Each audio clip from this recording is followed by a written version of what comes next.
রমজান মাস উপলক্ষে মহানবী হযরত মুহাম্মদ সাল্লাল্লাহু আলাইহি ওয়াসাল্লামের স্মৃতি বিজড়িত পবিত্র নিদর্শনের একটি প্রদর্শনী চলছে ইন্দোনেশিয়ার জাকার্তার কাছে। নিদর্শনগুলো দেখার জন্য ধর্মপ্রাণ মুসলমান ও দর্শনার্থীরা ভিড় জমাচ্ছেন।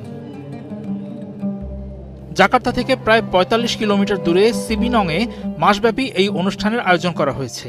প্রায় ২৮ কোটি জনসংখ্যার দেশ ইন্দোনেশিয়ায় ৮৭% মুসলিম। ইসলাম ধর্মের প্রবর্তকের সঙ্গে যুক্ত বিরল সব নিদর্শন এক নজর দেখার সুযোগ করে দিয়েছে ওই প্রদর্শনী। আয়োজকরা জানিয়েছেন, প্রদর্শনীর ৭ম দিনেই অন্তত ১,০০০ দর্শনার্থী সেখানে উপস্থিত হয়েছেন।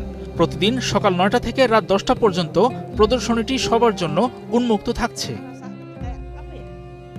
ওই সংগ্রহশালার কিউরেটর মালায়া বিশ্ববিদ্যালয়ের ইসলামী ইতিহাসবিদ অধ্যাপক আব্দুল মান্নান বিন এমবং। তিনি কয়েক দশক ধরে মহানবী সাল্লাল্লাহু আলাইহি ওয়াসাল্লামের সঙ্গে সম্পর্কিত ওইসব নিদর্শন সংগ্রহ করেছেন। তার কাছে ৩,৭০০রও বেশি আইটেম রয়েছে। ইসলামী ঐতিহ্য সম্পর্কে জনগণকে শিক্ষিত করার প্রচেষ্টায় তিনি ওইসব নিদর্শন নিয়ে বিশ্ব ভ্রমণ করছেন। প্রদর্শনীতে মহানবী সাল্লাল্লাহু আলাইহি ওয়াসাল্লামের চুল ও দাড়ি মোবারক ছাড়াও তার ব্যবহৃত পাগড়ি এবং স্যান্ডেলের মতো নিদর্শন স্থান পেয়েছে।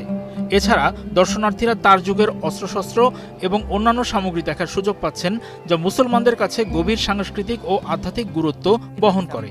এই প্রদর্শনী আগত দর্শনার্থীদের মনে ব্যাপক আবেগ ও অনুভূতির সৃষ্টি করেছে। কাবার দরজা এবং মহানবী সাল্লাল্লাহু আলাইহি ওয়াসাল্লামের পাগড়ির মতো জিনিসগুলো দেখে দর্শনার্থীরা গভীরভাবে অভিভূত। এই নিদর্শনগুলো দেখতে পারাটা বড় আশীর্বাদ বলে মনে করছেন তারা। আয়োজকদের আশা, এই প্রদর্শনটি আধুনিক ইন্দোনেশীয় মুসলিমদের সঙ্গে তাদের বিশ্বাসের শুরুর দিকের ইতিহাসের সেতুবন্ধন তৈরিতে সাহায্য করবে।